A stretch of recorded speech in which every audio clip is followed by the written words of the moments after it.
नमस्कार।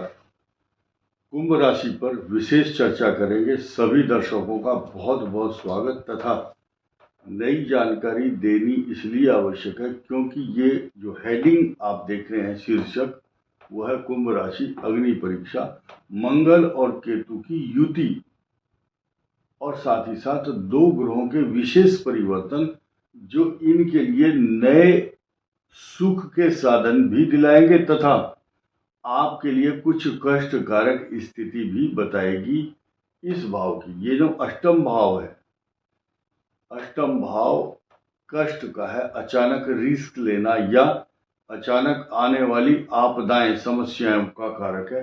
और इसकी चर्चा करना क्यों जरूरी है, क्योंकि इस स्थान का स्वामी, अष्टम का स्वामी जब 6 हाउस में बैठता है और ये 22 जून से लेकर के ये स्थिति बनने जा रही है।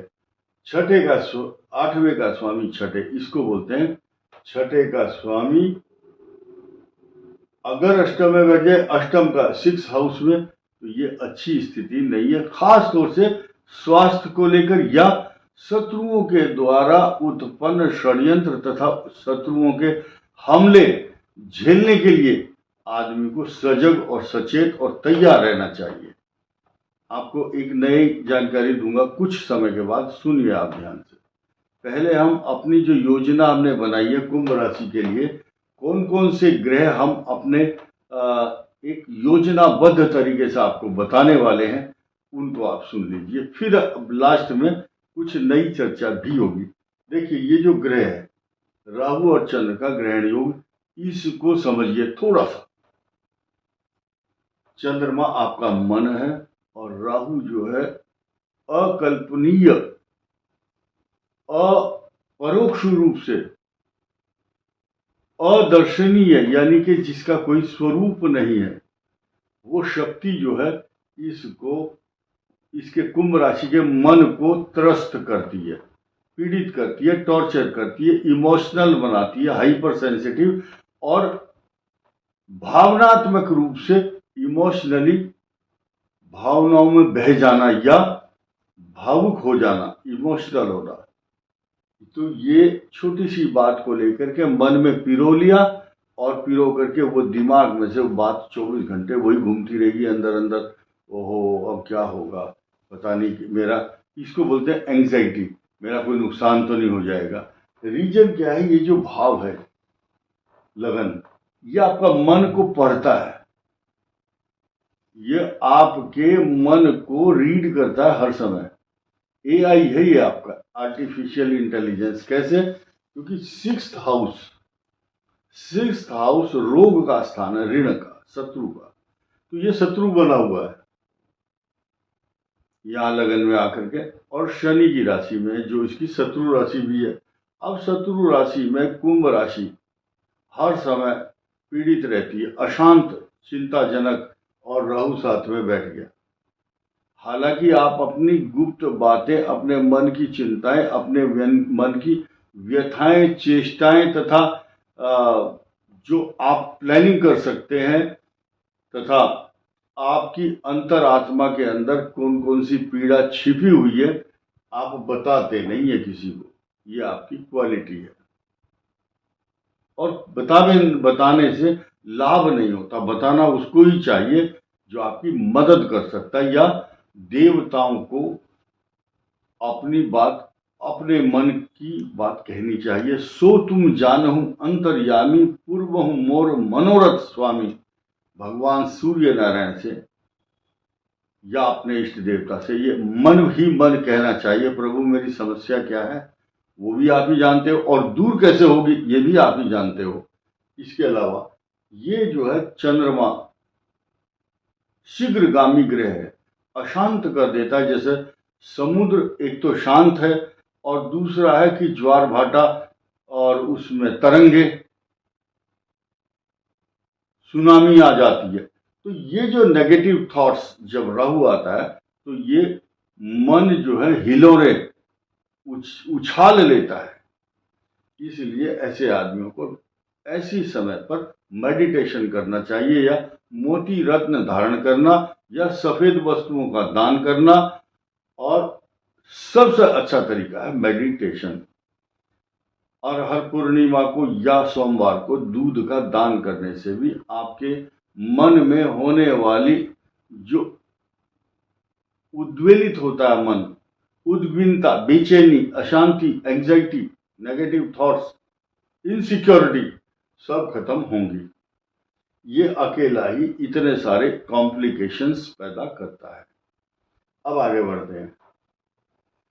अपनी अपनी बात कहकर समाप्त करूंगा, फिर आप लोगों की बात करूंगा, क्योंकि कुंभ राशि के कई करोड़ लोग, सबकी अपने अपना परसेप्शन, दृष्टिकोण है।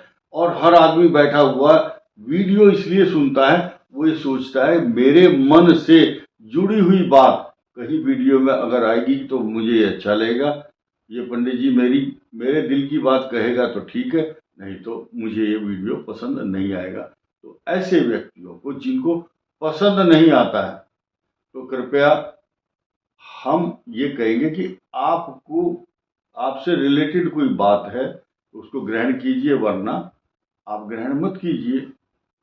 अब हम एक नया आपको विषय बता रहे हैं। नया विषय क्या है कि मैरिज लाइफ को डिस्टरबेंस करने वाला जो ग्रह है, ये 28 जून तक है। जितने भी दंपत्ति हैं, पति पत्नी है, पत्नी पत्नियों का जोड़ा है, उनको कुछ दिन रिलैक्स करना है, छोड़ना है, लिंगर ऑन। कोई भी विवाद है उसको बाद के ऊपर टाल देना है, उसको पकड़ कर नहीं बैठना, क्योंकि ये टेम्परेरी है। और ज्यादा से ज्यादा जिनकी कुंडली में ये ग्रहों का कॉम्बिनेशन होगा, तो हद से हद अगले 1.5 साल चलेगा ये मामला, ज्यादा लंबा चलने वाला नहीं है। सब कुछ शांत होगा, कोई प्रॉब्लम नहीं है। ये मांगलिक दोष भी बनाता है मंगल केतु, ये डिटैचमेंट का कारक भी है। अब निर्भर करता है कि कुंभ राशि की दशा कौन सी चल रही है। अलग अलग स्वभाव प्रभाव लक्षण होते हैं। तो ये जो कंडीशन है, इसको काल सर्प दोष के कारण उत्पन्न मन की कथा और व्यथा, पीड़ा, ये अभी सहन कर रहे हैं कुंभ राशि वाले। और जब जब हर 27 दिन के बाद पूर्व भाद्रपद, धनिष्ठा नक्षत्र बाद के 2 चरण और शतभिषा नक्षत्र, धनिष्ठा शतभिषा पूर्वा भाद्रपद, जब जब हर 27 दिन के बाद आएंगे, तो कुंभ राशि के जो जातक हैं वो परेशान रहेंगे।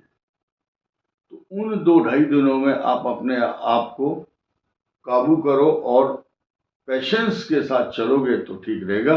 उपाय मैंने बता दिया, मोती रत्न धारण करना या सफेद वस्तुओं का दान अथवा मेडिटेशन करना उचित रहेगा।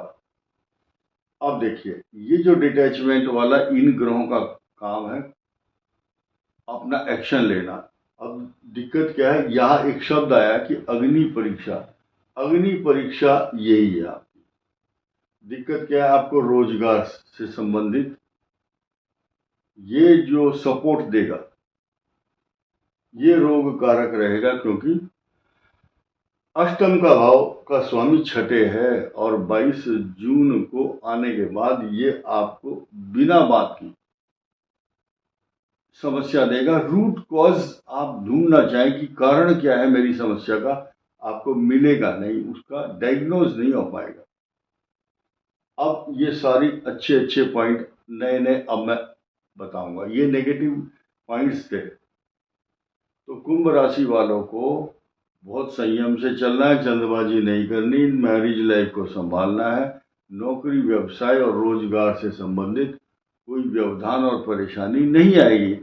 धन और समृद्धि की वृद्धि निरंतर होती रहेगी आपके घर में, क्योंकि शनि बहुत मजबूत पोजीशन में है, आपकी राशि का लॉर्ड है। और यही शनि इस समय चांदी के पाए पर चल रहा है।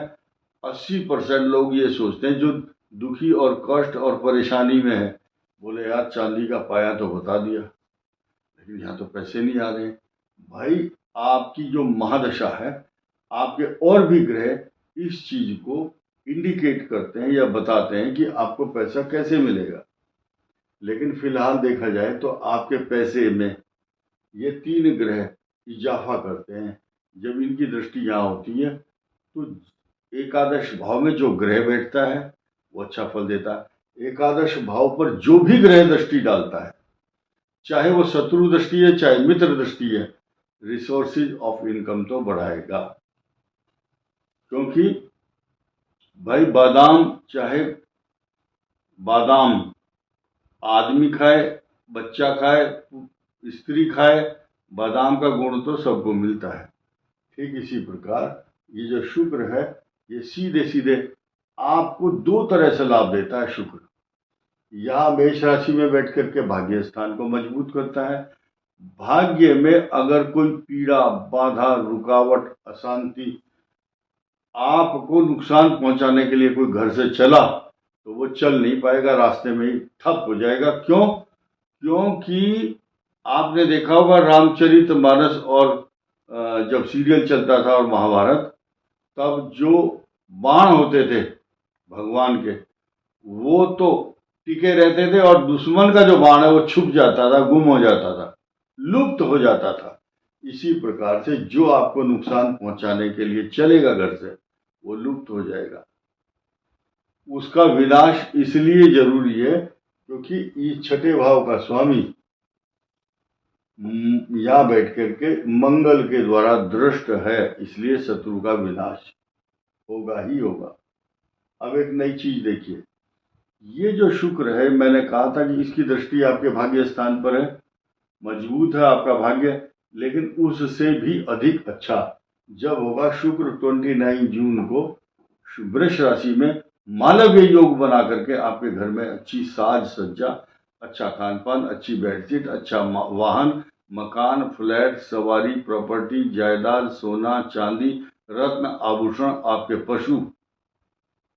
पशु कौन है आपका? अगर जो आप गाय, भैंस, कुत्ता, खरगोश, मछली पालन नहीं करते तो आपका पशु है कार, आपकी साइकिल, मोटरसाइकिल, वाहन। और अच्छे मखमली रेशमी कपड़े, या चतुर्थ भाव में आपके जो बेडरूम है वो सजा हुआ मिलेगा। अच्छा परफ्यूम, अच्छी बल्ब, अच्छे झूमर, जो बड़े बड़े आदमी हैं उनकी बात कर रहा हूँ। तो और जो एक सामान्य व्यक्ति जो जमीन से जुड़ा हुआ आदमी है, बिल्कुल, वो भी अपने घर को सजाने के लिए कुछ ना कुछ करेगा। यानी कि कुंभ राशि वाले जो जातक हैं अपने सुख की वृद्धि करने के लिए, सुख के संसाधन ढूंढने के लिए प्रयास करेंगे और आपके घर में सभी लग्जरियस जो सुख के साधन है सब आएंगे। अब आपको ये जो उपाय बताया है उस पर ध्यान दें। भगवान शिव की उपासना, हनुमान जी की पूजा, सफेद वस्तुओं का दान करना 28 जुलाई तक बहुत जरूरी है। इस वीडियो में इतना ही। धन्यवाद, नमस्कार।